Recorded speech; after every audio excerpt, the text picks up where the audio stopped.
Shalom. Que la paz de nuestro Padre Celestial sea con cada uno de ustedes.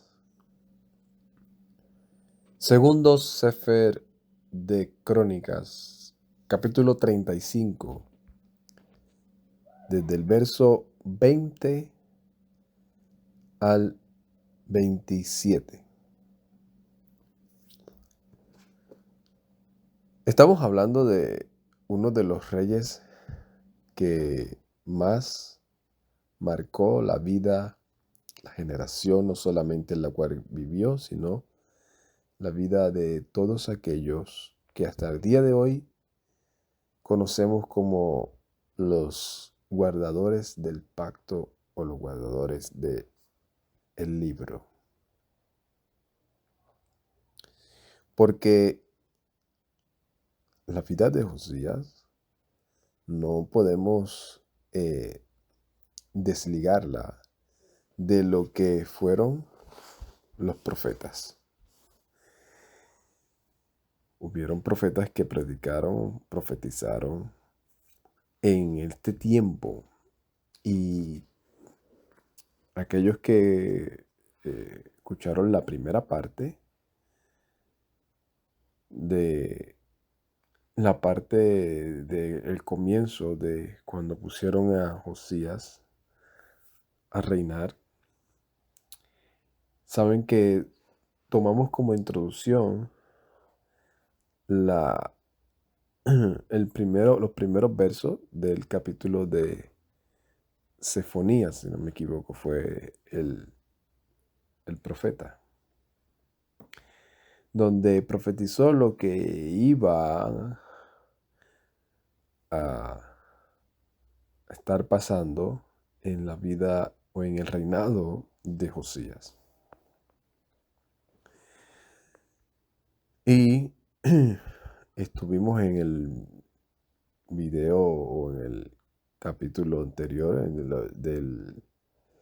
de esta serie, que fue el capítulo 35 del 1 al 19, donde Josías y todo el pueblo se unieron, o la mayoría, o muchos de ellos, se unieron a volverse a lo que está escrito. Y dimos varios ejemplos y varias experiencias de este servidor, de cómo en lo que uno visualiza en esta generación, uno puede entender y ser más sabio ante las acechanzas que parecen sutiles, en donde eso que parece normal, que parece que todo el mundo lo hace, que parece a veces hasta beneficioso, que parece una buena, como en la mayoría de todos los países que yo he tenido la oportunidad de visualizar, de ver o estar físicamente en ello, incluyendo en el país donde vivo. Los gobiernos y muchos pueblos se enfatizan mucho en el patriotismo. Y eso que llaman patriotismo, pues incluye lo que es ser sumamente guardadores de las costumbres y de la cultura de ese país. Y a eso ellos le llaman ser un buen patriota, un buen representante, e inclusive utilizan palabras, se podría decir, no me atrevería a decir una palabra que fuese incorrecta, vamos a tratar de decir una genérica. Palabras que no son tangibles, sino intangibles, para hacerle creer a esa persona que está haciendo algo positivo, como por ejemplo, pon tu bandera en alto. Y el pon tu bandera en alto, lo que significa para ello es celebrar conmemorar, preservar todas esas culturas y costumbres que en la mayoría muchos de ellos ni saben realmente de dónde salió, ni cómo se fundó, ni cómo llegó a ser eh, oficialmente algo cultural dentro de la sociedad en la que se vive, cómo el gobierno llegó a patrocinarla, nada de eso, solamente saben que desde que nacieron sus papás han estado conmemorando y celebrando eso, de que desde que nacieron eso es lo que se hace en ese ambiente o en ese pueblo donde viven y lo disfrutan y lo ven y para ellos eso es algo que te hace, entre comillas, según el punto de vista que se nos ha vendido, que te hace ser un amador de tu patria. O sea, tú amas a tu patria, tú amas y lo estás demostrando cuando tú estás haciendo y practicando o observando esas costumbres. Y estuvimos hablando y relatando que uno mira hacia la sociedad y esas personas son personas normales, que van a sus trabajos, que en muchas ocasiones a veces tú hablas con ellos y tú ves que ellos no le desean el mal a nadie, que algunos de ellos hasta van y se congregan en su lugar religioso y creen y dicen creer en el Mesías y todo, pero cuando se examinan con lo que está escrito, empiezan a faltar las patas de la silla y comienza a cojear de un lado o de otro. Y ahí, y en esas cojeras, que creo que todos las tenemos, porque aquí nadie ha llegado a esa perfección, por lo menos yo no he visto a uno, ni yo me creo así.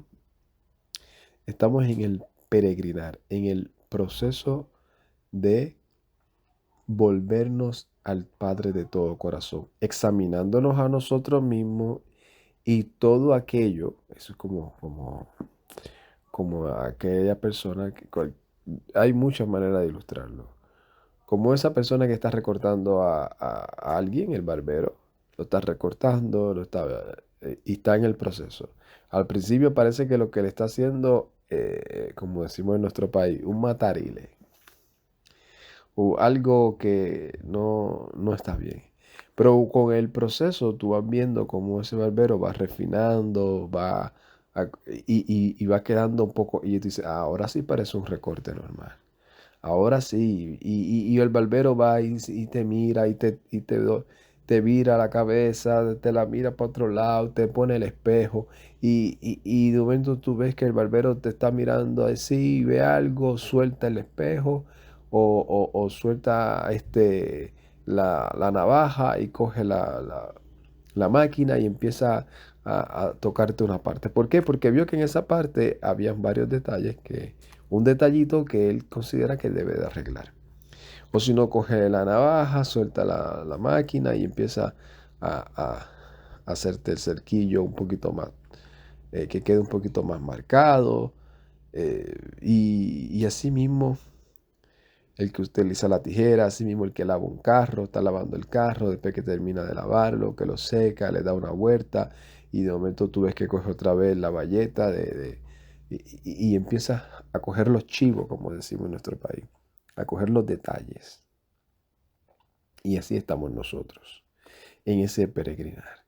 El detalle y el problema principal, y para mí que esa es la columna vertebral de vivir en el temor del Eterno, es cuando alguien se encierra en su sistema religioso y piensa que ya no tiene nada que mejorar. Que toda su vida es ser como ese diseño que le encajonaron culturalmente y no salirse de ahí. Ni crecer ni menguar. Para ellos crecer es seguir haciendo lo que se les dijeron. No es mejorar en ver en qué puedo mejorar, qué estoy haciendo incorrecto, seguir creciendo. Y este relato que estuvimos narrando sobre la vida de Josías nos enseña claramente que esa es la vida del creyente.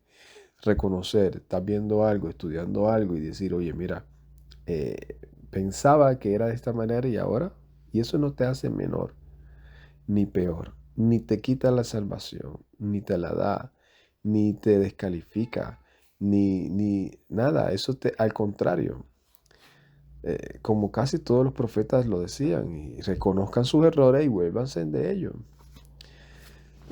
Y esa es la vida del creyente. Entonces estuvimos hablando de eso, que ellos se volvieron a lo que está escrito y que uno culturalmente ve que la maldad que hay en este mundo, el engaño que hay en este mundo, que se disfraza de cultura, se disfraza de costumbre, se disfraza de patriotismo, se disfraza de doctrina, se disfraza de religiosidad, es, es bien sutil y engañosa. Y como lo ilustra, creo que, no sé si es Pablo, que el mismo enemigo se disfraza como un agente de luz. O sea, que te lo va a pintar algo hermoso, algo bonito, como se lo pintó a Eva. Algo que a tus ojos se va a ver codiciable y bueno. Algo que tú vas a decir, ¿qué de malo hay en esto? Nada de malo hay. En tu razonamiento, en tu emoción, en tu sentimiento, no va a haber nada de malo. Y como yo he explicado en muchas ocasiones, o sea, para mí hubiese sido mucho más fácil, y yo creo que para muchos, mucho más fácil quedarnos en el sistema religioso del cual pertenecíamos. Porque había si se podría decir así, había una pronosticación, un pronóstico hacia este servidor. Pronóstico eh, llamativo, llamativo, un pronóstico llamativo, en donde yo podía seguir celebrando lo que culturalmente en nuestro país y en muchos países se celebra, y estuviese yo esos días con todas esas personas y yendo y disfrutando y sin, y con los límites que se ponen y haciéndolo conforme al deseo de mi corazón, que es lo que se hace en todo. O sea, es para ti Dios, pero conforme a lo que yo considero y creo que, que te tenemos que hacer. Porque lo que está escrito me enseñaron a mí que no es lo que ahora te agrada. Antes te agradaba, ahora no. Ahora te agradan otras cosas que no las dijiste tú, se las inventó el hombre, las transformó el hombre, las sincretizó el hombre, pero me las han enseñado como bíblicas. Y hemos estado aprendiendo que hay que volvernos a lo que está escrito, porque esas personas normales, yo creo que yo lo he dicho en otras ocasiones, fácilmente yo podía, y hasta el día de hoy, puedo llamar a personas que conozco que son influyentes en lo que son lo que le conocen evangelistas y todo eso, y ponerme a seguir haciendo campañas o a hacer cosas que humanamente parecen que uno está haciendo exactamente la voluntad de Dios. Y no estoy diciendo que sea malo ir a predicar o hablar de la palabra a otros lugares, no. Pero lo que te quiero decir es que yo o cualquier otra persona tal vez podía estar en ese momento, en ese mus, en ese ambiente, en donde sabemos que es donde está la mayoría, en donde están los aplausos, en donde está el, el, el, los alardes. Pero hasta que un día uno se sienta y dice, no, yo sé que aquí estamos haciendo muchas cosas buenas. Yo sé que aquí estamos, así como Shaul lo dice en una ocasión, yo sé que todos nosotros queremos hacer la voluntad de Dios. Tenemos temor del Señor. Eso, no hay duda de eso. Pero no conforme a lo que está escrito. En muchas cosas sí, y en otras cosas en las cuales sabemos que no son así, las hemos disfrazado por no querer reconocer nuestros errores interpretativos, por no querer mejorar, por no aceptar la corrección. Y ahí es donde está la línea, en donde hay muchos que hemos aceptado la corrección y no tenemos temor de decirlo. Antes yo decía esto y estaba equivocado. Lo decía con todo mi corazón creyendo que era una verdad. Ahora, cuando me someto a lo que está escrito, así como el pueblo de Israel, empezó Josías a hacer lo que él creía que estaba escrito. Y de momento se encuentra con lo que realmente está escrito y ¿qué es lo que hace? Comienza a llorar y a decir, no hemos hecho lo que realmente aquí está escrito. Vamos a arrepentirnos, vamos a volvernos al Eterno, vamos a guardar pesas, vamos a hacer todo lo que está aquí escrito. Porque parecieran cosas bonitas, y eso es lo que el Mesías le dice un poco a esos fariseos. Ustedes han puesto por encima del mandamiento del Eterno los mandamientos de ustedes, las tradiciones de sus ancestros. Y eso no es correcto. Y eran personas que decían, o sea, que eran los que estaban al mando para instruir al pueblo a vivir en el temor del Eterno.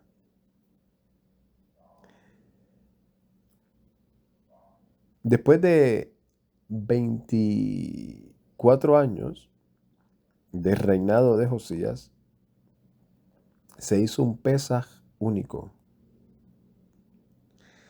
Pero viene la sutileza. Viene la sutileza. ¿Y qué es a lo que yo le llamo sutileza? A ese deseo humano, ese anhelo humano de pensar y creer que lo que estamos haciendo es lo mejor por el bien de, como dicen, del evangelio, de defender la verdad.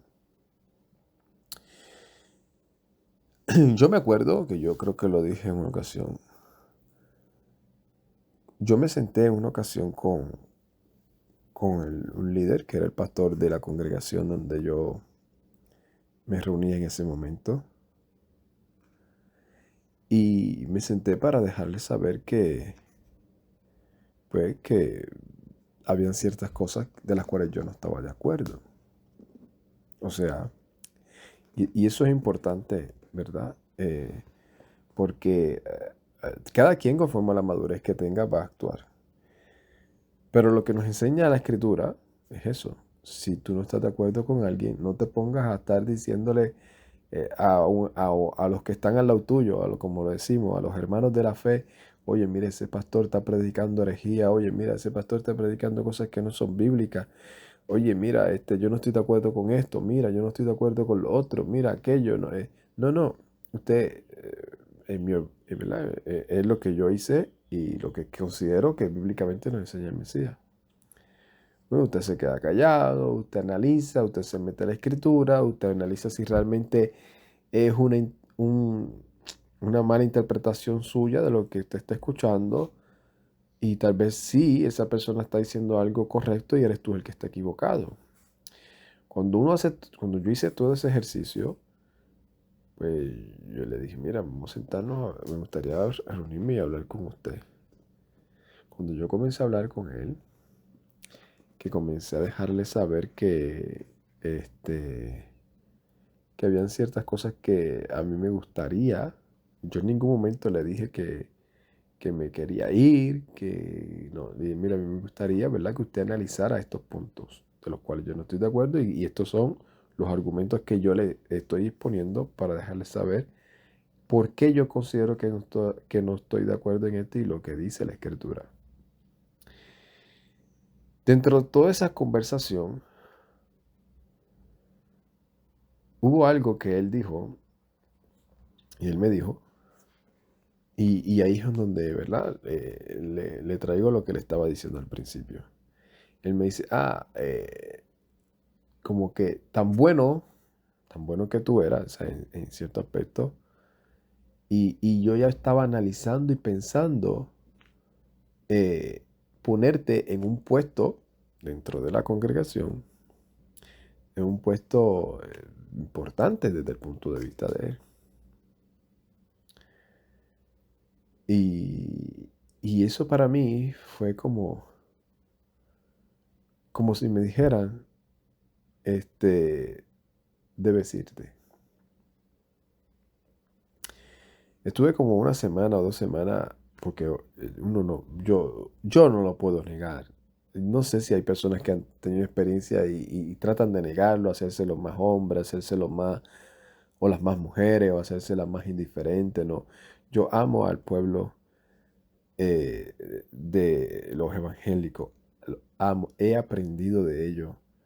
No lo puedo negar. He aprendido cosas buenas de ellos durante el proceso de mi peregrinar.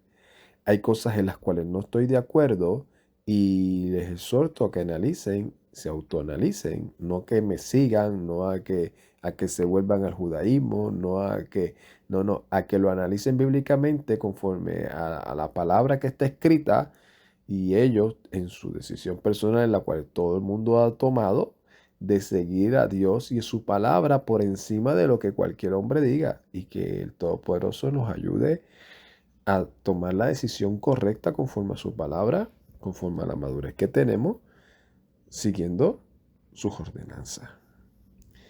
Cueste lo que cueste.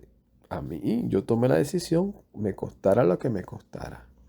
Yo podía decir en mi mente engañosa, mira, voy a empezar a suavizar entonces esto, hacerme el que no le dije nada al pastor y esperar que me ponga en esa posición de importancia. Y entonces yo seguir escalando. Y lo más seguro, iba a terminar yo siendo pastor.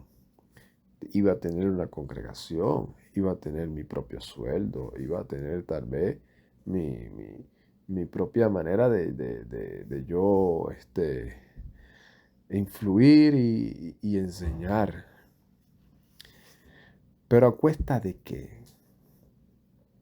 ¿A cuesta de qué? A cuesta de yo negar lo que está escrito. Y cuando hablo de negar lo que está escrito, específico en algunos puntos. No estoy hablando en todo, porque hay gente que generaliza, dice, no, todo lo que ellos dicen está mal. No. Es decir, eso ya es una exageración. En lo que sabemos que no es correcto. Y entonces, ¿de qué? Entonces seguiría yo estar en la silla de todas esas personas que en un momento dado yo les hablaba y les enseñaba y algunos me decían, es verdad lo que tú dices, pero ¿qué hago? Porque donde yo me reúno no enseñan así, no enseñan así, no van a cambiar y se quedan ahí con tal de tener un lugar en donde ellos se puedan sentir, en donde ellos puedan socializar, en donde ellos puedan sentirse parte de un movimiento que está haciendo algo para las cosas del reino, pero lo que saben que deben de mejorar, no lo mejoran. Porque se autoengañan diciéndose a sí mismo, eso no es ni para salvación ni para perdición. Y ese es el enganche que utilizan. ¿Para qué? Para no obedecer. Así como en una ocasión le dijo el Johanán, Juan, el que le llaman Juan el Inversor o Juan el Bautista. Ustedes creen que porque son hijos de Abraham ya tienen el reino gano, no. Si ustedes no dan fruto digno de arrepentimiento, eso es lo que el Todopoderoso quiere. Y después de esta introducción,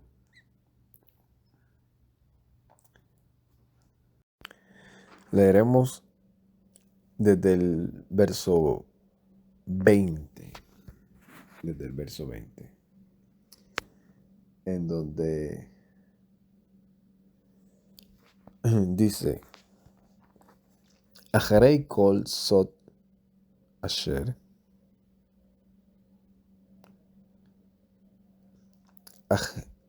Ahi, Yoshia et Habait.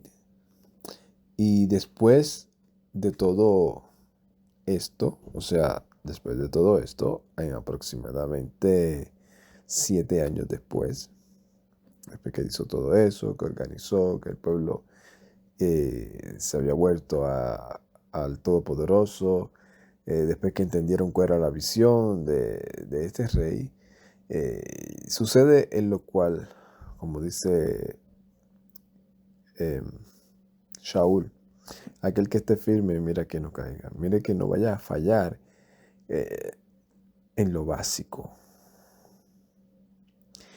Si en nuestro país se utiliza eso, cuando alguien hace muchas cosas elocuentes o muchas cosas sumamente difíciles y de momento comete un error de aprendiz. Dice, ¿cómo pudiste fallar en lo básico? En lo simple, en lo más fácil. Y ahí es donde nosotros más nos tenemos que cuidar. Porque hay cosas, como estaban hablando, y yo creo que toda esta introducción nos ayuda a entender este contexto.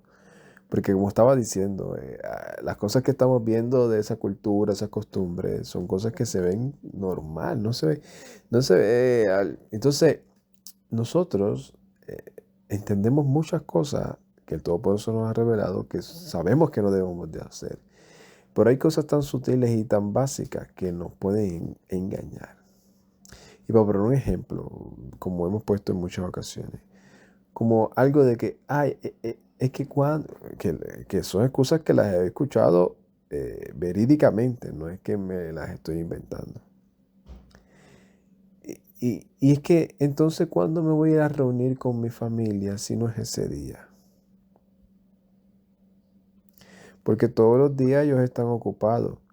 Ese día es el único en donde todos estamos desocupados. Y cosas sencillas como esa que pueden ser sutiles, porque ¿quién no ama a su familia? Por eso, cuando yo digo que yo amo a las personas del movimiento evangélico, no estoy diciendo que apoyo su manera eh, de enseñanza conforme a lo que yo considero que no es correcto. En esas cosas yo no estoy de acuerdo y por eso es que estoy en este lado ahora. Porque aunque me llevo muy bien con muchos de ellos, hablamos con respeto y todo, ellos entienden mi punto de vista, hasta el día de hoy no están de acuerdo, pero no es que yo les aplaudo sus cosas, no es que ese llevar bien, es porque yo apoyo y aplaudo sus cosas y ellos aplauden y apoyan las mías, no, sino es que con madurez hemos entendido el respeto. En aquel día el Todopoderoso, que es el que sabe todas las cosas, pues es el que va a decidir. Yo no soy quien para decirle a él que está perdido. Yo soy solamente un agente para decirle a él, analiza esta enseñanza bíblicamente y date cuenta que no es correcta. Punto. Hasta ahí llega mi trabajo. Hasta ahí llega y no solamente al evangélico, a todas las personas mesiánico, a todo aquel que yo considere y quiera, ¿verdad? Porque por eso, de eso se trata el amor. El amor no se trata de que te quiero y, y me callo lo que te molesta con tal de mantener. No, no. Te quiero es que si me dices ven a participar de esto, yo sé que no es bíblico, yo no voy a participar con tal de quedar bien contigo. No, yo te voy a decir, mira, yo no, hasta ahí yo llego, yo no participo en eso porque eso no es correcto, eso no es bíblico. Y no creo que te convenga ni tan siquiera a ti participar en eso. Entonces, dice que después de todo eso que él había reparado, Josías, en la casa, subió y como que cambió totalmente de tema. Es como un resumen que está haciendo el escritor para terminar con las crónicas de este rey. Dice, subió Necó, rey de Misraim, para combatir en Carquemis. Carquemis no es un No es una persona, aunque tal vez le pusieron el nombre por una persona, pero no está hablando de una persona. No es contra Carquemis, es en Carquemis, en el Éufrates. Y salió a su encuentro Josía, el rey de Judá. Y dice, Vayishlach Elai Malchi la Omer, y envió, refiriéndose al rey de Misraim, le envió a él mensajeros diciéndole, Mali Valach Melech Yahudá, ¿qué tengo yo para dejarte a ti, rey de Judá? Lo eleja ata hayom ki al beit milhamati.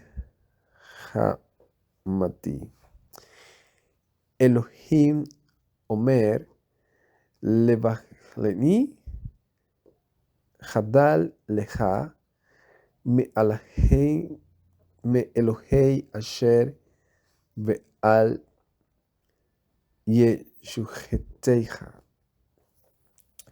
Y esto a mí en lo personal me trae una enseñanza impresionante. Porque dice que Neco le envió a él, Neco, diciéndole, ¿qué tengo yo contigo, rey de Judá? No es contra ti que yo vengo hoy, sino contra la casa que me hace guerra. Y Elohim me ha dicho que me apresure. Eh, entonces, deja tú de oponerte a Elohim, que conmigo, y así no serás destruido. Y esto está entrelazado con nuestras emociones, nuestros sentimientos y lo que dice el Eterno. Y es lo que hemos estado hablando durante creo que los últimos 2 episodios. Porque todo tenemos que verlo conforme al contexto. Nos ayuda, por lo menos a mí me ayuda y me amplía mucho el entender mejor lo que estoy leyendo. Josías envió a sus mensajeros a donde una mujer que le llama Hulda, la profetisa, para ver qué fue o qué es que el Eterno demanda de ello, o qué es lo que el Eterno quiere de ello, porque el juicio y la disciplina, él sabe que viene porque él está consciente de que él y sus antepasados no han hecho lo que está escrito y por lo consiguiente va a venir el juicio. La respuesta de esa señora fue, de esa profeta, que va a venir el juicio como quiera, pero al hombre al cual envió esos mensajeros refiriéndose a Josías, dice, a ti yo te voy a hacer descansar en Shalom. No vas a ver todo este mal. ¿Qué sucede? ¿Qué sucede? Josías tiene eso en la mente. Josías sabe que él no va a ver el mal, pero tiene solamente 31 años. Es importante entender todo el contexto para tratar de meternos en la mente de ellos, porque ellos eran seres humanos igual que nosotros. Entonces está viendo un hombre, un rey de Egipto, que ya está cruzando todo el Éufrates. Y acuérdense, geográficamente nos ayuda a entender, en el área sur está Jerusalén, Egipto está en el área norte. Y está bajando, bajando, bajando, bajando por todo el Éufrates.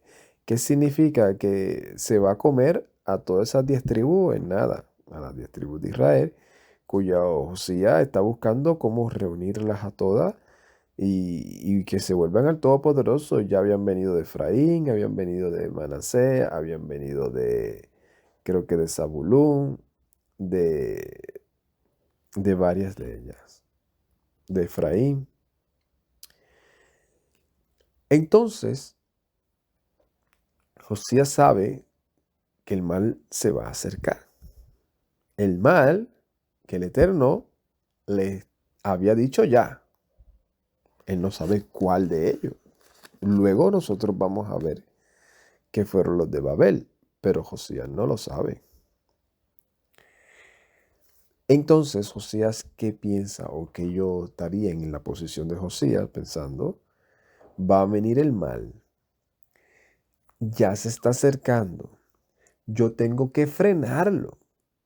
Yo tengo 31 años, yo tengo la responsabilidad de defender al pueblo, voy a ponerle un frente a este, y si yo logro ponerle un stop a esto, lo más seguro todas las tribus que están indecisas se reunirán y me aceptarán y nos unificaremos y el Eterno tal vez nos perdonará y pasarán años y Él extenderá su misericordia los años que yo esté reinando, en donde no voy a ver el mar y tal vez todo esto se va a prolongar. A prolongar. Sin embargo, cuando sale al encuentro a tratar de defender en la llanura de Megido, que eso sabemos que es un lugar simbólico, un lugar real, un lugar profético, donde se utiliza ese lugar aún para los enfrentamientos posteriores,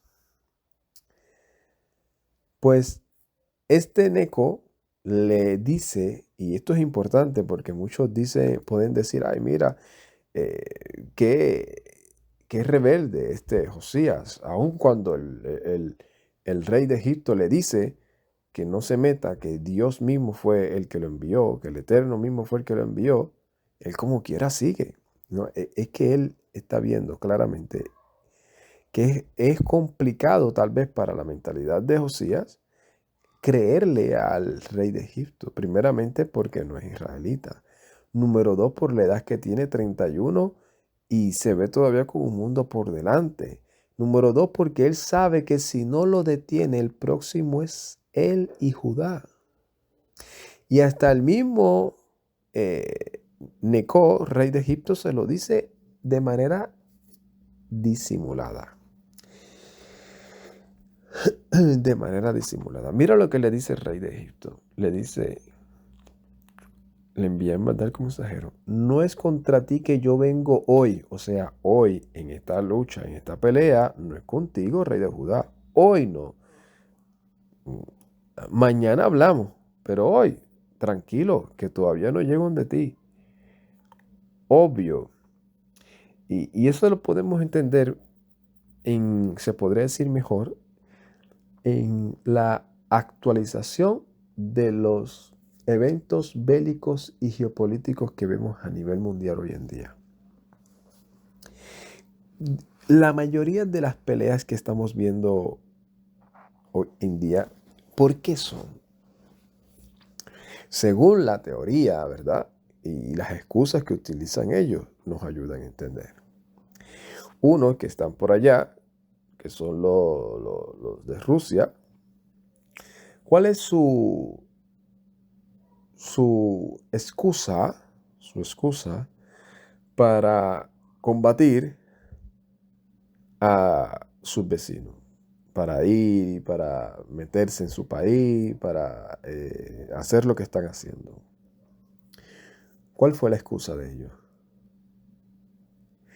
Es que si yo no lo hago, según la especulación de él, si yo no lo hago, los de Occidente se van a ir acercando más y ganando más terreno hasta que ya yo me sienta tan acorralado en el cual me inutilicen y tenga que ceder ante todos los antojos que ellos me pongan porque no voy a tener ninguna clase de espacio estratégico para yo defenderme. Así que mejor ataco, gano territorio, me voy expandiendo yo y los mantengo al margen. ¿Verdad? Esa es la teoría de ellos. Y la teoría de los otros es la misma. Tengo que invadir este, tengo que, ¿cómo te podría decir? Eh, Amedrentar al otro, doblegarlo económicamente o lo que sea, eh, para yo tener una influencia geopolítica en ese lugar y tenerlo del lado mío, porque estratégicamente me son sumamente útil en el caso de que el otro quiera atacarme. Puedo utilizar esa área, ese espacio para yo poder pasar libremente. El otro, si pasa por ahí, es un bloqueo que puedo de ahí defenderme o atacar, whatever, lo que fuese. Y ahí es donde a veces yo me quedo sorprendido cuando unos se van totalmente de un lado y otros de otro, y no es que uno, pues, por las razones o las convicciones que uno tenga, se vaya a inclinar a un lado a otro. El problema es cuando uno anula la realidad y pone a los otros como buenos y a los otros como malos. Cuando en realidad los dos están buscando el mismo fin. Uno menos agresivo que otro, más sutil que otro, más bondadoso que otro, pero van buscando lo mismo. Y esa es la realidad. Que están peleándose por territorios que para ellos son útiles para seguir acrecentando su riqueza y para seguir ganando territorio. Por eso es que las guerras de hoy son más por medios.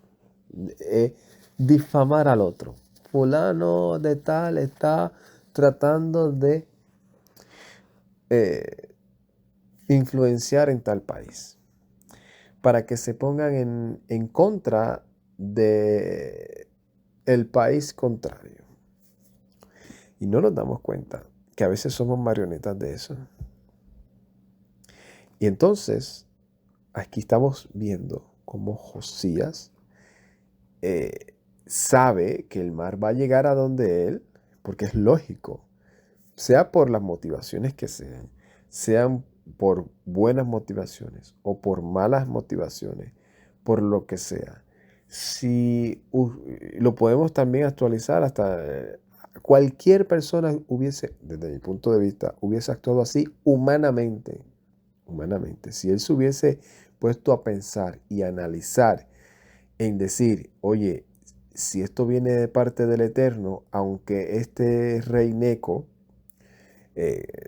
llegue hasta Carquemis, pase por Megiddo, puede llegar hasta las puertas de Jerusalén. Si el Eterno me dijo a mí esto, Él no va a llegar hasta Judá. Aunque lamentablemente pueda perder un poco te podría decir, de prestigio ante estas tribus que están poniendo su esperanza en mí. Pero no lo hizo. Pero humanamente cualquiera lo haría.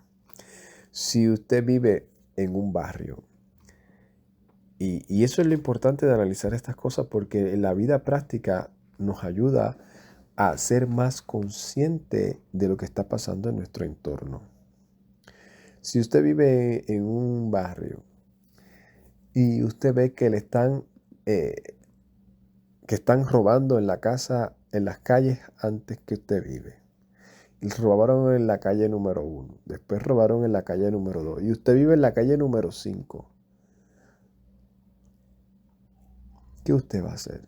¿Va a esperar que lleguen hasta la calle número 5 o va a buscar la manera de crear algo que frene esa delincuencia? Es así de sencillo.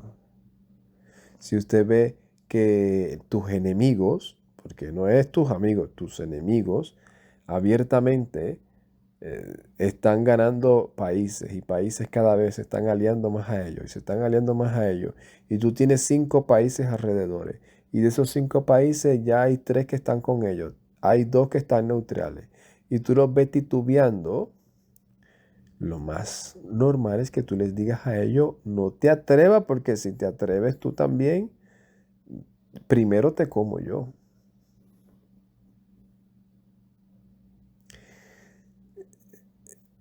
O sea, y no es defender a uno o a otro, porque todas esas son excusas para llevar a cabo sus agendas.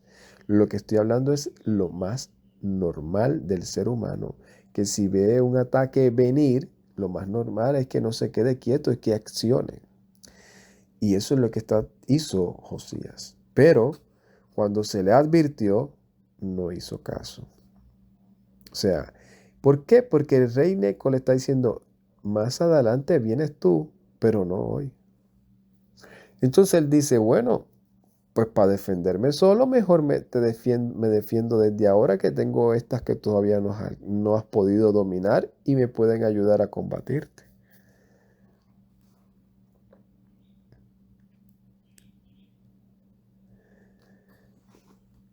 Dice en el 22, Veló Hazab Yoshiyahu Penei Mimeni Ki Lehilhem Bo Hi Tapez Velo Shema Al Dvrei Neko Mefi Elohim Vayavo Lehilhem Bevikaat Megiddo. Dice, pero no, a pesar de que escuchó a los mensajeros, dice, no quiso apartar o no apartó su rostro de él, sino que fue a luchar contra él y se camuflajeó, ¿verdad? Y no escuchó las palabras de Neco de la misma boca de Elohim que habían venido, y se fue a pelear en la llanura de Megiddo contra él. Y dice, Vayarut Hayarim Lamelech Yoshiyah Vayomer Hamelech Le Abadei Haadironi Ki Jajaliti Meot. Y le dispararon los arqueros al rey Josías, y dijo al rey a sus siervos, sáquenme porque estoy gravemente herido. Y obviamente una muerte parecida a la de Joab, pero Joab no, de Acab, perdona, a la de Acab. Lo único que obviamente el final de y la manera en la cual lo elogiaron por sus hechos fue totalmente diferente, pero sí fue de que fue a la guerra de manera camuflajeada, le disparan, lo hieren, y obviamente en este caso muere en Jerusalén. Sáqueme de aquí porque estoy gravemente herido. O sea, cuando nos damos cuenta, y esto es importante porque nos enseña a nosotros que siempre, y creo que en una ocasión yo saqué, cuando estaba hablando de la vida de David, en uno de esos, me acuerdo de que en uno de esos episodios era lo mejor, o lo que siempre va a traer provecho a nuestra vida va a ser la obediencia. La obediencia, porque nosotros a veces sabemos que lo que estamos haciendo no es tan correcto o no es correcto, y hasta que no nos pinchamos es que decimos, ay, sácame de aquí. Sácame de aquí. Cuando ya estamos metidos en el hoyo. Y eso es algo humano. El pueblo de Israel, en cada una de sus experiencias, eso fue lo que pasaba. Cuando estaban ya al otro lado es que decían, ahora sí te voy a obedecer, como los nenes pequeños. Ahora sí, ahora sí, ahora sí te voy a hacer caso, ahora sí, ahora sí, ahora sí. Y nosotros a veces estamos en esa situación, donde tenemos que pedir al Todopoderoso dominio propio, porque a veces lo básico es que fallamos. Y vuelvo y repito, esto no es, ay, vas a perder o vas a salvar, no. Es como a veces yo le trato de hablar a los compañeros de trabajo y a las personas y les digo, oye, mayormente sucede cuando se trata de alimentación o comida, porque a veces sutilmente, ¿verdad? Empiezan como que a decir, ¿qué tiene de malo una vez? Esto no te va a condenar. Y yo le digo, mira, es que cuando tú amas a alguien, cuando tú le sirves a alguien, cuando tomaste la decisión de obedecer a alguien, tú lo obedeces y tú lo amas, esté delante de ti o no esté delante de ti. Entonces, si yo le fallo al Eterno, quien se va a perjudicar totalmente soy yo, no es Él. Y si yo le obedezco al Todopoderoso, quien se va a beneficiar no es Él, soy yo. Entonces, lo más normal es que yo haga cosas que me beneficien a mí.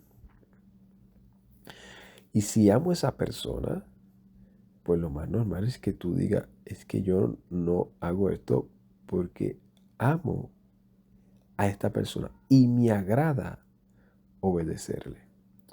O sea, cuando yo le digo, porque a veces no, pero no, yo no como eso, yo le explico, no, yo no como eso porque yo piense que eso me va a condenar. Yo no como eso no porque no me guste. Tal vez en un momento dado de mi vida lo probé y me gustaba el paladar. Tal vez si me lo como me va a gustar por el sazón que tiene, por las razones que ya yo sé que a nuestro paladar nos agrada. Pero eso es lo más hermoso, cuando tú te niegas eso por amor. Cuando tú sientes más placer en negar o abstenerte de algo que tú sabes que te va a gustar, el paladar, emocional, cuando tú te niegas a algo que tú sabes que te atrae, porque sientes más amor ahora por otra cosa, que eso es la obediencia al Todopoderoso. Y la satisfacción de uno saber que está haciendo las cosas correctamente vale más que cualquier gusto momentáneo. Y parece que Josías en eso fue que tuvo esta falla, en creer que el Eterno siempre va a estar con él, no importando las decisiones que él tome, no importando si lo que está haciendo es humano.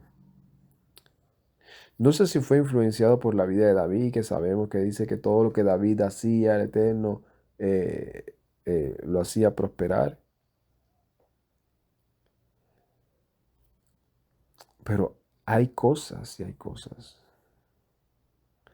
Y ahí son cosas que nosotros con el crecimiento vamos aprendiendo. Cada persona tiene su proceso y su progreso de crecimiento bíblicamente. Cuando tú vas analizando y entendiendo eso, pues tú vas eh, tratando a las personas, a cada persona según la madurez que vaya teniendo. No aplaudiéndole, sino conforme a la madurez que tiene esa persona.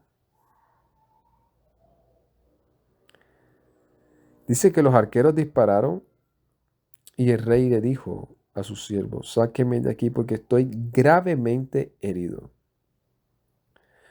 Vaya Rahu, Abdu, Min, Amerkabah, Va Yerhi, Bahu al-Raheb, Ha-Mishane.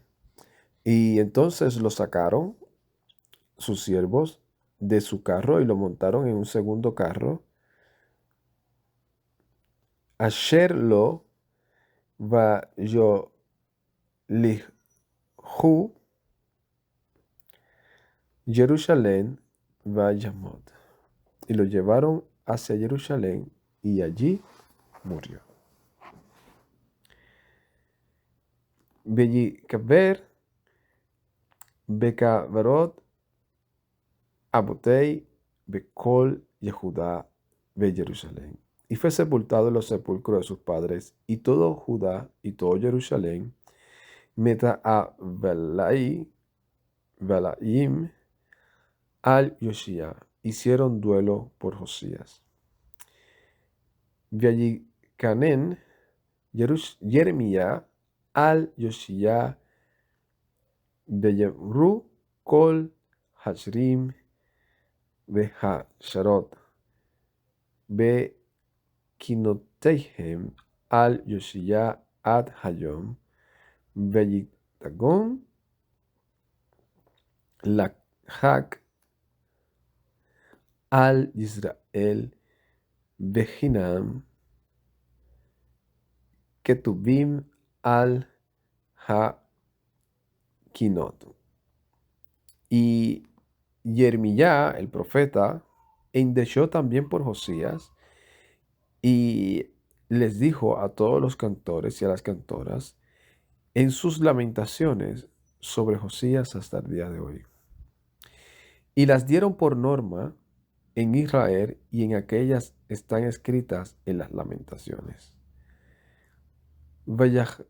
Vayoter, de Berei, Yoshia, Behazidu, que tuvo que Katob, Be Torah, Yuhebehei. Y los demás hechos de Josías y sus gesed, sus bondades, conforme a lo que está escrito en la Torah de Yuhebehei, U Dabrei Harushanim Be Aharainim Hinam Ketuvim al Sefer Malachi Israel Ve Yehuda. Y todos sus hechos primeros y postreros, ellos aquí están escritos en los libros de los reyes de Israel y de Judá. Mira qué interesante, porque Josías fue un hombre amado por todos, por todos. Y aún desde su corta edad, que no tenía influencia de nada, llegó a darse a respetar por todos y a ser querido por todos. Y a pesar de sus errores y sus fallas, lo que sobresaltó fue su lealtad al Eterno conforme a lo que estaba escrito en la Torá,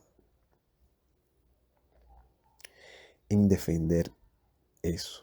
Y a pesar de que nos enseña que tenemos que ser más analíticos en cuestión de nuestras emociones contra lo que está escrito,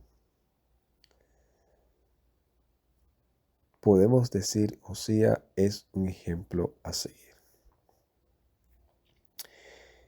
En el próximo capítulo y último de este Sefer 36, seguiremos hablando y aprendiendo de las palabras de cada uno de estos escritores que nos enseñan, unidas con lo que ya tenemos en nuestra mente, la Torah escrita por medio del Espíritu de Santidad, conforme a las enseñanzas del Mesías Yeshua, para seguir creciendo y afirmándonos en esa esperanza, la resurrección en la venida del Mesías Yeshua. Shalom, Ubrajá, Lecolam, paz y bendiciones a todos. Ay, tate.